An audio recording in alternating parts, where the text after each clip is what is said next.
संसारेऽस्मिन् महाघोरे जन्मरोगभयाकुले अयमेकः महाभागः पूज्यते यदधोक्षजः.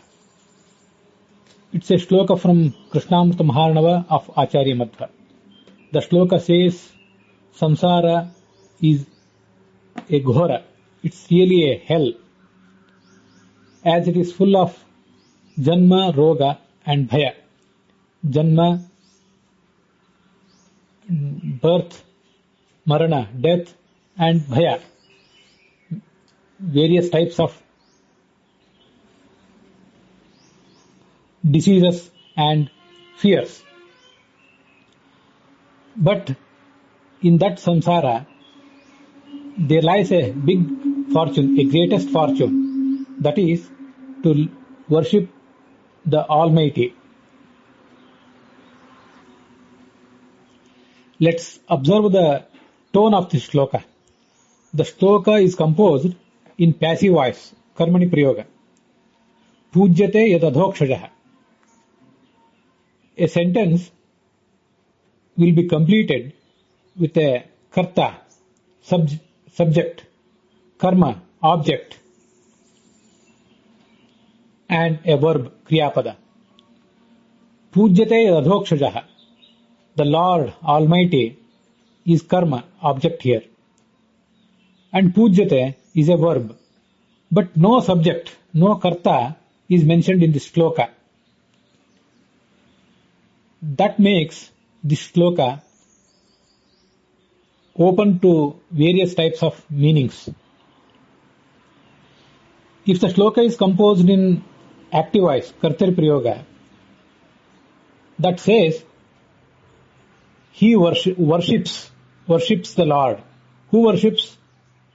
He, she, it, or they worship. Or you worship, or I, or we. So, the active voice is constructed with worships, or any type of verb. These verbs are limited only for some limited meanings. But, pujyate yadadhokshajaha, the Lord is worshipped, or the Lord is being worshipped. This sentence is open for all the subjects, all the kartas. He is being worshipped by him, her, it, you, I, or we. So, this is the greatest fortune of the entire society, that an individual, pratyeka vyakti, is going to worship the Lord. The entire community, entire society is worshipping the Lord. That is the benefit of an individual. The Lord is being worshipped in Badrinath, in Tirupati, Rameshwar, Udupi and other shrines. That is our fortune. And not only that, the Lord is being worshipped in each and every home. That is the greatest fortune of each and every common man. We may not be or may be able to go to all the shrines. Still, in our heart, our hridaya, or at home, we can worship the Lord. That is described as the greatest fortune. So many noble souls, like Goddess Lakshmi, Brahma, so many other elevated souls, sannyasis, scholars, are worshipping the Lord. But we are not inferior, as we are also able to worship the Lord in our heart or at our homes. We have heard of so many people who have a lot of sufferings and consequently have lost their faith, trust in spiritualism, in God and other things. They have become ito bhrishta and tato bhrishta. This worldly life, samsara, hasn't given them what they required. And they are not able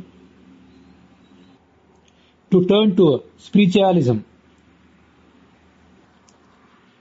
which could have consoled their suffering mind. But unfortunately, they are not going to that side. They are not able even to think of it. On the contrary, there are so many other people who are suffering a lot and still determined that the Almighty God can alone help me, nobody else. If you have not lost your hope, that suggests you are a fortunate one. This shloka consoles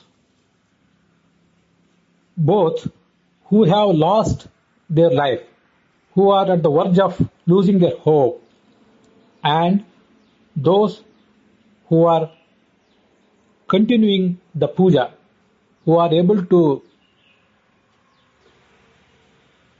console their mind with the help of spiritualism. The shloka says, this is the nature of this world. This is full of so many diseases, births, deaths, fears, and other sufferings. You just can't change it. The only thing you can do it is to change yourself. Try to look at your inner self, not at the external world. Yesha sarveshu bhuteshu gudhosmana prakashate. The God, the Almighty, is there in the core of heart of each and every one. This awareness gives us stability, gives us capacity to face the ups and lows of this worldly life. All the types of other wealths, positions, sthana and mana may one or another day be lost. But the tendency of surrendering ourselves to the Almighty cannot be snatched, cannot be ousted from our mind. To achieve or to preserve this fortune of worshipping the Almighty, one has to do only one thing, that is to turn at one's own inner self. This is the fortune, Mahabhaga, bestowed by the Almighty to all his devotees, bhaktas.